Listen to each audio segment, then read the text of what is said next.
Okay, this is our Salsco 12-inch chipper. It's got a 4-cylinder Perkins diesel engine in it. This is the control console. It has an auto feed plus, which acts as a tachometer, and it also turns the drive wheels on and off, and it will control the drive wheels based on the RPM of the engine, so you don't have to stop it when it lugs the engine down. This will do it automatically. Also has an oil pressure gauge, temperature gauge, amp meter. This is an oil pressure override button. And then this is the ignition switch. Basically, you pull it to send power into the ignition to start, and then by pushing the button you can crank it over. Okay, the ignition part of this will not get any power until you push and hold this button. You'll see when I did that, the tachometer came alive. When I let up on it, the tachometer goes away.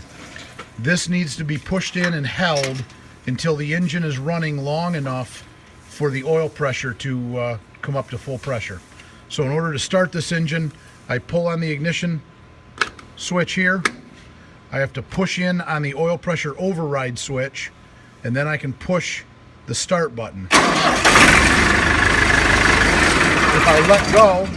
I let go of the oil pressure button as soon as it starts, the engine will quit. I have to hold this button in long enough for the oil pressure to come up to full pressure, then I can let it out. That also acts as a safety mechanism. If the engine were to ever lose oil pressure, that button will pop out and shut the engine off. Okay? Up here is the throttle. You turn it to run the throttle out, and then it has a little lock on it to keep it from vibrating to go in. So by turning it in the counterclockwise motion, it throttles it up. Turning it clockwise throttles it down. If you want to throttle it down quickly, you can push the red button and then push the knob in, and that will bring it back to an idle. I'm going to start it up here and kind of go through its operation. Might be a little loud, so don't know how much you'll be able to hear. Okay, so ignition switch is on. I push and hold the oil pressure override. Hit the start button. The engine's running. Watching my oil pressure gauge. As my oil pressure gauge climbs. Now that I've got good oil pressure, I can let go of the button, and you'll notice the button stays in. I'm currently running at 790 RPM. I can raise the throttle.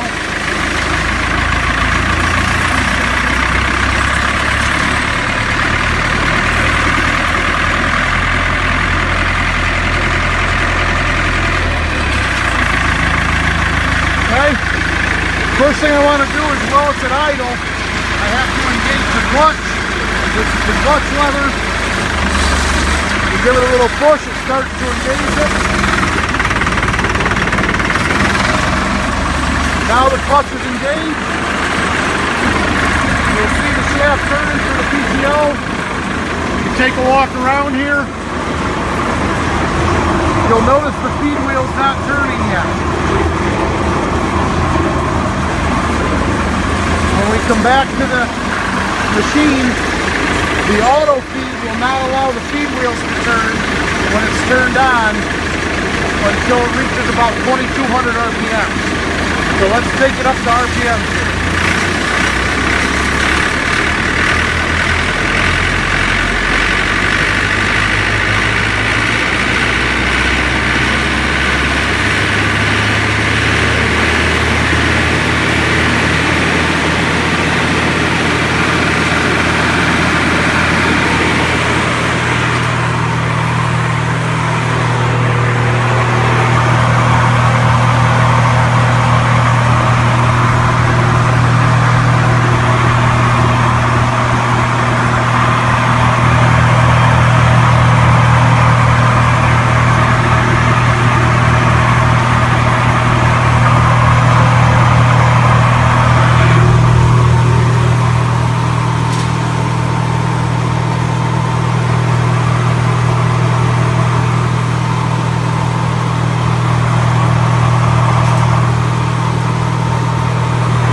to bring it back down in RPMs. That'll shut the feed wheels off.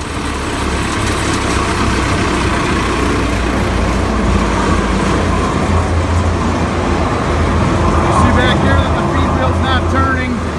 With the feed wheel off and the clutch still engaged, this lever here will run your rail gear up and down.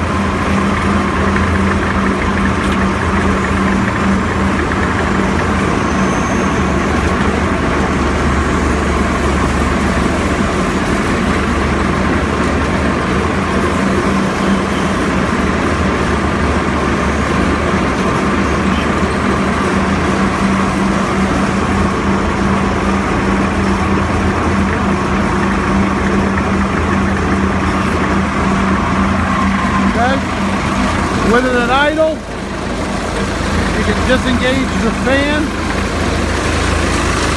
then come around and to shut the machine off, simply pushing on the button.